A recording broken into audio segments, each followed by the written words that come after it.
All right. Okay, so somebody sent me a clip of Don Lemon interviewing Elon Musk, and they were talking about ketamine. So if you guys want to see the clip, I didn't have time to pull it up.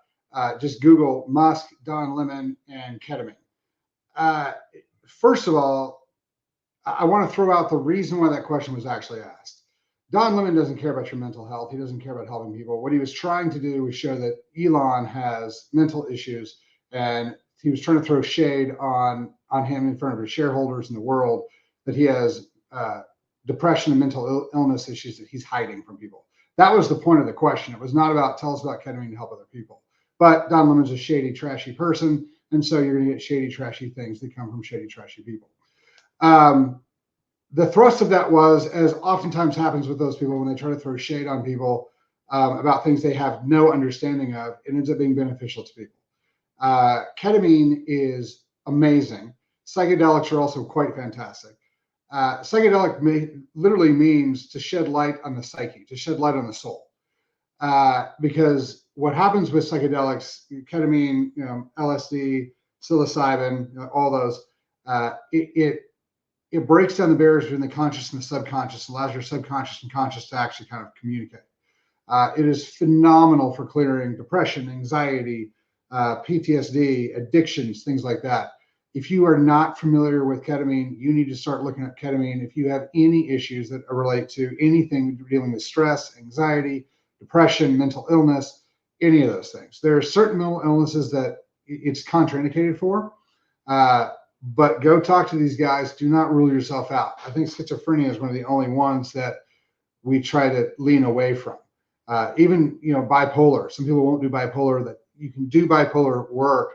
You just have to make sure that you're even on the days that you do your ketamine. So if you're really high manic or you're really low and depressed, you don't want to do it. But if you're kind of in the center, having kind of a normal day, go ahead and knock it out. Talk to your healthcare providers. Don't use that as the doctor said I could do it. But definitely contact your healthcare providers on that and try to figure out the best option for you. But ketamine's spectacular. So the reason that psychedelics like psilocybin and LSD and MDMA are illegal is not because they're dangerous. It's because to a person, it's because they're dangerous to the pharmaceutical industry. In the 60s, they did a ton of research showing that anxiety, depression, PTSD, and addiction can be easily solved, not like treated, but solved with psychedelics. I've seen people who are wildly addicted to cocaine and heroin and opioids and all sorts of different things. Even I've read cases of people who are having sexual addictions and other weird addictions that after they went through their ketamine process, which usually takes about a month, sometimes 6 weeks, they were no longer addicted to the cocaine or to the heroin or to the issues they were addicted to. And the problem with that is for pharmaceutical companies is that if you fix a problem, you can't make money off of it every day. And so they made them illegal. They pushed to make them illegal. And so they've been illegal. There's a massive smear campaign out against them, just like there was against cannabis, just like there was against testosterone, because this country makes money and the politicians make money when you're sick, when you're unhealthy, when you're unhappy. So they tried to push for those things to be harder to get because a nation sicker, goes more drugs funds politicians and that whole deal. That's the whole corporatism or fascism model that we have. So that's the issue that's going on. Now, I want you to hear something. I did not just say that ecstasy and street ketamine and acid was okay to take. I said that the chemical itself is safe. When it's properly pharmaceutically made, when it's administered properly, when it's used the way it's supposed to, it's okay. The street stuff, one, isn't chemically processed properly, so it's all trashy. Two, there's lots of other things that are supposed to make it more fun or more addictive or more whatever in those products that are made in bathtubs and handed out at clubs. Do not take this stuff on the street. However, pharmaceutically produced, clean produced, someone who's like a chemist actually making this stuff, the safety profile on it's pretty high. Like for instance, just straight psilocybin, you will throw up because of the amount of mushrooms you consume before it will kill you. The LD50 on it's super high. The lethal dose on it's super high. But the big thing is that the way ketamine works specifically is it lifts all the neurotransmitters in your head. So GABA, dopamine, serotonin, all of them. They all come up at once. And when they all come up at once, it allows your body to kind of flush out those systems and reset them, how much they're using. So you can actually get a normal pattern redistributed. The other thing it helps to do is, and this is text from the literature, it helps to reset the default mental state. So think of it this way. You have a house on a hill and the general store is down here. You walk back and forth and back and forth and back and forth and back and forth, and you create a rut in the earth. And that's just kind of the path where you travel. Well, if there's a large snowstorm and it just comes and completely covers the whole area, well, now you can't see that rut. And now you have to blaze a new trail to go to the place you're going. So there's addiction things. The body goes, I want this thing, I want this thing, I want this thing. That helps go away. I'm always focused about this terrible, scary thing, this terrible, scary thing. It helps kind of knock that out. So, and we've had people who've had serious issues from war, from, trauma from being a first responder and seeing, dead bodies and horrible car wrecks and things like that. Those people get a lot better. That's your 9s and your 10s. I don't want anybody to think, well, I haven't been shot at. I haven't seen dead bodies in car wrecks. I haven't seen this horrible trauma. So I must not be needing this stuff. 100% wrong. The daily grind of, am I going to pay for my kids? Groceries are going up. I've got this bill coming in. When you're like, okay, I finally got everything ready. And then you're like, oh, hey, your pool heater needs to be fixed. It's, $5,000, or your AC or your brakes or like whatever, like this big thing that comes up and you weren't expecting it. That type of stress, that daily punch in the face, punch in the face, punch in the face, worried about your kids, worried about, school, worried about the state of the economy, worried about what's going on, all around you, worried about, hey, if inflation keeps going, I'm not gonna be able to buy my kids dinner. That type of stuff, that daily constant pressure stress is enough to create long-term stress issues. That's enough to destroy your gut function, your mental state, all of it. And so here's the fun thing about this. And this is just the way it works, because I don't know why, this is just the way the system works.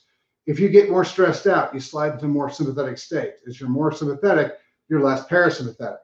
That messes up the gut. So you start to end up getting low hydrochloric acid, allowing you to get a parasitic infection. Parasite comes in, eats all your probiotics, kills off a lot of the probiotics that are there. Yeast starts coming in, dysbiosis in the gut. Everybody's familiar with this.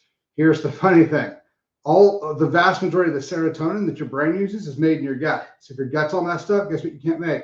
Serotonin. You decrease the amount of serotonin, you start feeling more stressed out. You have psychological problems. So yeah, that's the thing. And so lots of times when we go back through, when someone comes in and they've got psychological issues, stress, something like that, which is, by the way, every single patient I see.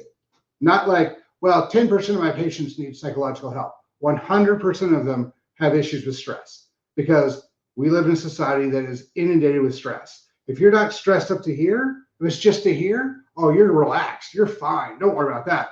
Because everybody else is here or here on their stress levels, whether they perceive it, acknowledge it or not, that's where they're at. Lots of times we'll have to go back, we'll fix their gut, put their gut back together so the body starts producing the serotonin and B vitamins, and their adrenals start getting better and everything starts getting better. And then they're like, all right, do I have to keep taking all these supplements? And I go, you've got two options. You can go run ketamine. You can run through our ketamine therapy, which is, by the way, not through my office. I don't make any money on it. You can go through over here and fix your mental state, which will allow you to slide from sympathetic back to parasympathetic, allowing your gut to reestablish itself. Or you can continue to take the supplementation and prop up your gut for the rest of your life. Your call. And sometimes you got to do a little bit of both. But I will tell you, of the people that I have worked with that have done the ketamine, done the psychedelics, they have all come back and said it was the greatest thing they've ever done for themselves, for their family, or for their lives. People have told me it was the thing that got them turned back onto God. People have told me it's the thing that's got them back into their relationships. I've had wives come back in and say, since my husband's done this, we've been able to repair our relationship and we have a great relationship now. I've had kids tell me that after their parents did it, that they started feeling that they were more loved. Guys, it is a massive, massive thing, and it's super important. Look it up, find people who are doing it, and get it done. You want to get your mental state checked beforehand. Don't just use the drug, but if all you can do is use the drug, use the ketamine, use the psilocybin, it's going to help a little bit. But if you can get yourself in the right mental space, it'll help a lot more. I'm trying to put together enough that we can put together kind of a rough outline to do kind of a webinar on how to get your mind right and how to get everything set up. We'll start working on that a little bit more. Hopefully in a month or two, we'll be able to put that out so that you guys can just watch this webinar and then go do ketamine or psychedelics, and it'll help. but it's always going to be best to get that actual person to kind of work with you on it, get you personally set up, get you ready to go. That's always going to be best. But guys, this stuff is legitimately, it'll create a mental health care revolution, a renaissance, if we can start getting the word out. So that's what the charity is for. That's what a lot of this talk is for. That's what the bodybuilding thing is for. That's what everything I'm trying to sit here and do is to help you guys understand how important it is. Get your mindset right. Get your ketamine in. Get your psychedelics done.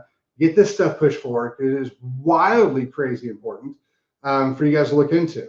Whether you hear it from me, you hear it from Musk, you hear it from whoever. Get this stuff done. Don't do it as a recreational function. Do it as an actual function with a treatment protocol, a clinical protocol to get yourself better. But at the same time, guys, this is hyper critical. I know that Don Lemon was trying to be a jerk and trying to be a douche because that's who he is when he was asking these questions to Musk. But again, it's one of those, you tried to hurt somebody and you're going to end up helping people. So if you guys haven't learned about it, research it. If you guys you don't know enough about it, ask me questions and I will do my very best to get you as much information as I can, because this is the key to a lot of people's problems. Like if you're going to pick one thing that is the most important, is it, the antioxidants, is it the testosterone, is it this? No, it's mental state. 100%. There's no question. Nobody can argue with this. It's better. It's more important than the oxygen issue, trying to fix oxygen. Fixing your psychological mental state, getting your mental state back where it's supposed to be, driven in the right direction, will change everything about your life for the better. So focus on that. Read about psychedelics. Again, don't be doing this in your house. It's fun to play with, and that's fine. But if you're going to do this as I want to help myself move forward, I want to get better as a human being, I want to, clear up the issues that are making me not as good of a father, not as good of a mother, not as good of a husband, wife, partner, business leader, whatever it is, you've got to start looking at mental state. It is the number one thing to start worrying about. And psychedelics and ketamine are going to be a big piece of getting you where you need to go. So look into those. If you have questions, hit me up, questions@chalmerswellness.com. treeoflife.health is now up. It's where it is right now. Like we can't even donate on it. We'll make it prettier as we go along. I just had to get something out. So treeoflife.health is up. So check that out. But that's going to be the big thing. You guys really need to start looking at ketamine and psychedelics. Even if you don't think you need to, someone does. So check those out, and we'll keep pushing on it. We'll keep putting stuff out. So if you guys have any questions, just questions@chalmerswellness.com, and I'll answer some of those tomorrow. Thanks for your time.